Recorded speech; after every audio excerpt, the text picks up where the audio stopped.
So ఈరోజు Rajiv Gandhi death anniversary సందర్భంగా రాజీవ్ మరణానికి సంబంధించిన కొన్ని అంశాలని మనం ఇప్పుడు మాట్లాడుతున్నాం. రాజీవ్ గాంధీ 81 నుంచి 84 వరకు భారతదేశ ప్రధానిగా వ్యవహరించారు. ఆయన ఎన్నిక కూడా ఘనమైందే. అంటే ఇందిరాగాంధీ మరణానంతరం ఆయన అధికారం చేపట్టారు.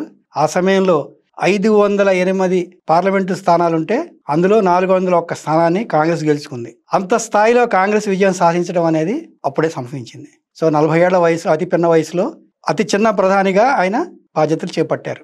ఆధునిక భారతదేశ రూపకల్పనలో ఆయన అత్యంత కీలక పాత్ర పోషించారు.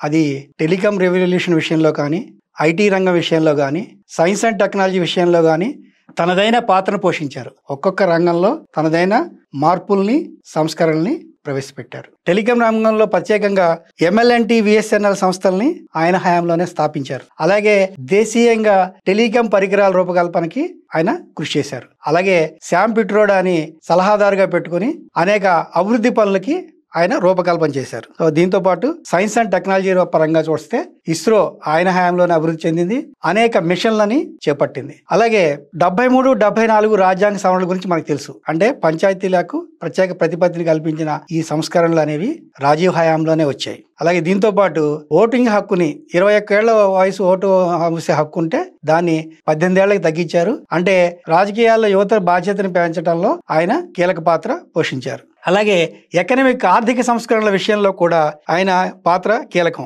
ఆయన లైసెన్స్ రాజ్ వ్యవస్థను తగ్గించారు. దాంతోపాటు ప్రైవేట్ ప్లేయర్లు రకరకాల రంగాల్లో ప్రైవేట్ ప్లేయర్ల రంగంలో ప్రవేశించడానికి కృషి చేశారు. ఇక ఐటీ రంగానికి విషయానికి వస్తే ఆయన కంప్యూటర్స్ని, ఇన్ఫర్మేషన్ టెక్నాలజీని బాగా ప్రోత్సహించారు. ఆయన హయాంలోనే నేషనల్ ఇన్ఫర్మేటిక్స్ సెంటర్ అనేది ప్రారంభమైంది. సో ఇది ప్రభుత్వ పాలనలో డిజిటల్ వ్యవస్థలను తీసుకురావడానికి కీలకంగా మారింది.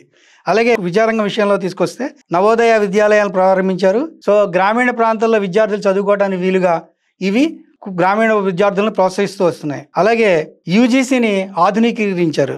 ఇది ఆధునిక భారతదేశం అభివృద్ధిలో కీలక పాత్ర పోషించాయి.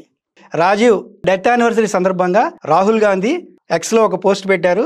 నాన్న, మీరు మిగిల్చిపోయిన ఆశయాల్ని నేను పూర్తి చేస్తాను, మీ స్ఫూర్తి నన్ను వెన్నంటి ఉంటుంది అని చెప్పారు. అలాగే కాంగ్రెస్ అగ్రనాయకులు అందరూ రాజీవ్ గాంధీ స్మారకాన్ని సందర్శించి ఘనంగా నివాళులు అర్పించారు. తెలంగాణలో కూడా తెలంగాణ ప్రభుత్వం కూడా రాజీవ్ గాంధీకి ఘనంగా నివాళులు అర్పించింది. దీనికి సంబంధించిన మీ సలహాలని, సూచనల్ని మాకు తెలియజేయండి.